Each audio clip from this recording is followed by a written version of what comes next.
บายเนาะตอนนี้ก็ได้มาวัดศรีเมืองก่อนกลับบ้านก็จะได้มาลองเที่ยวเบิ่งแถว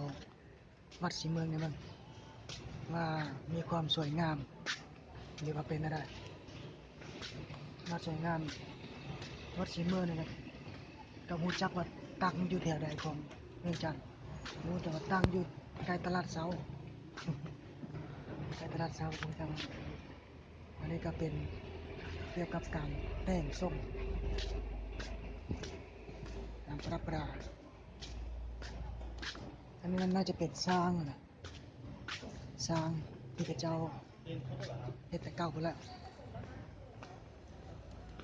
ส่วนอันนี้ก็น่าจะเป็นเกี่ยวกับธาตุแต่เก่า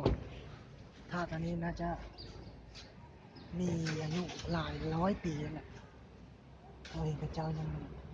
มีการนบกราบไหว้บูชาอยู่ตามที่ของเป็นนิของชาวลาว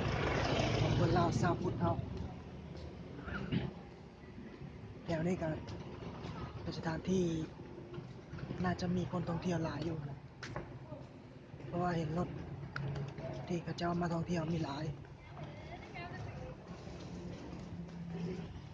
วันนี้กลับมาคนเดียวคือเก่าวันมาดำมูน้ำคู่แล้วก่อนจะได้กลับบ้านก็ลองมาไปไปมั่วซั่วเบิ่งไปเที่ยวนั่นรู้สึกว่า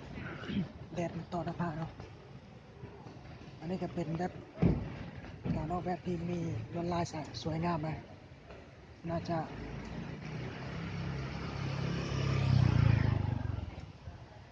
เป็นการตกแต่งที่ดูหลา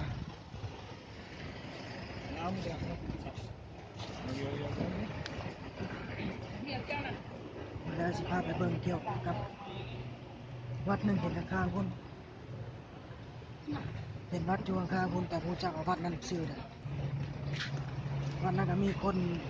มีนักท่องเที่ยวมาเที่ยวหลายวันแต่ว่าส่วนหลายสิเป็นชาวต่างชาติหรอกชาวลาวคนลาวชาวพุทธกับมีหลายมาจากบ่อนอื่นพุ่น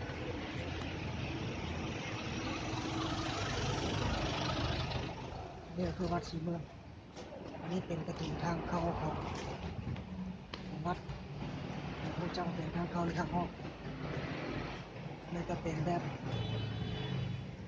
ที่พระเจ้านับถือถึงวันพระเราจะมานับถือในกราบไหว้บูชา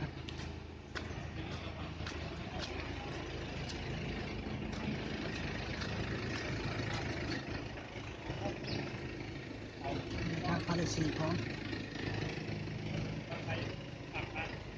ครับวิดีโอนี้ก็ได้จบไปเพียงเท่านี้เพราะว่าอัดโดนหลายมันเสียเวลาในการไปไปไปชมบอนอื่นเนี่ยนะมีแต่พอนี้สิพอก็ต้องอันหลาย